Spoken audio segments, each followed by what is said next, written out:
All India Majlis ए इत्तेहादुल मुस्लिमीन AIMIMचा सहर शेख हिने आता माफी मागितली आहे. हम मुमरा को हरा बना देंगे हे म्हणजे हिंदूंना भडकवणारी चिथावणी देणारी ती भाषणं आम्ही तक्रार केल्यानंतर पोलिसांनी दोनदा त्यांना बोलवलं होतं. लिखित स्वरूपात सहरनी माफी मागितली आहे की कुणाचा भावना दुखवण्याचा माझा इरादा नव्हता आणि म्हणून मी क्षमा मागत आहे. माझ्या दृष्टीने हा माझा पक्षाचा झेंडा, पण भारताचा तिरंगासाठी मी आयुष्यभर काम करणार. शहर तरुण असल्यामुळे आम्ही पण तिथं माफीनामा स्वीकारला आहे. परंतु जे AIMIMचे नेते आता त्यांचा पुढच्या पिढींना जे रेडिकलाइज करत आहे, कट्टरपंथी करत आहेत, ही चिंतेची बाब आहे. AIMIM म्हणजे नवीन मुस्लिम लीग, ते मुस्लिम लोकांना भडकवतात. त्यांचा प्रयत्न आहे. मालेगावला त्यांनी हिरवं केलं, मानखुर्दला हिरवं केलं, मुंब्राला हिरवं केल्यात जमा आहे आणि आता मुंबईला हिरवं करायचं आहे. ते आम्हाला मान्य नाही.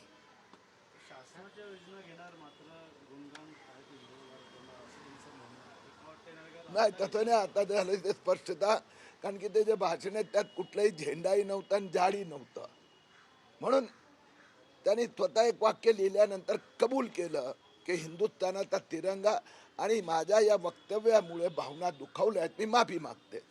22 वर्षाची तरुणी असल्यामुळे आम्ही पण तिचा खुलासा माफीनामा स्वीकारला.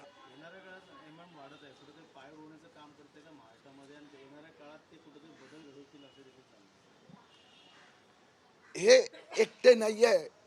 हे जे मुस्लिम कट्टरपंथी नेते आणि बाहेरून त्यांना मदत येते आणि आता त्यांचा नवीन पिढीला ते बर्बाद करू इच्छित आहेत.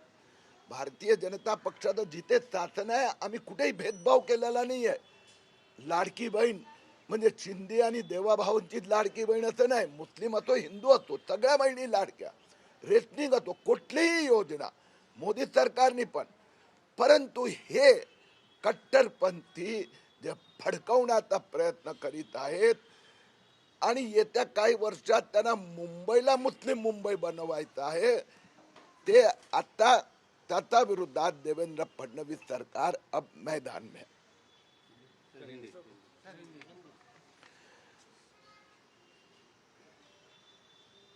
AIMIM की शहर शेख, उन्होंने जिस प्रकार से हिंदू को वार्निंग देने वाला भड़काऊ भाषण किया था कि हम पूरे मुंब्रा को हरा बना देंगे यानी मुस्लिम बना देंगे, आज गए 20 साल में 80% मुंब्रा मुस्लिम लोगों के कब्जे में चला गया. कट्टरपंथी.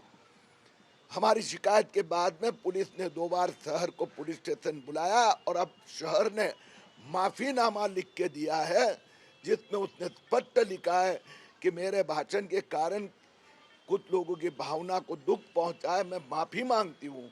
शहर 22 साल की है, नौजवान है, इसलिए हमने भी माफीनामा का स्वीकार किया है. वास्तव में उसके भाषण में कहीं भी हरा झंडा, कोई AIMIM के नेता का ये षड्यंत्र है, प्लान है. मालेगांव को हरा किया, मानकुर्द को हरा किया, मुंब्रा हरा होने पर है और अब मुंबई की बारी है. इस प्रकार की जो उनकी प्रवृत्ति को देवेंद्र फडणवीस सरकार चलने नहीं देंगे.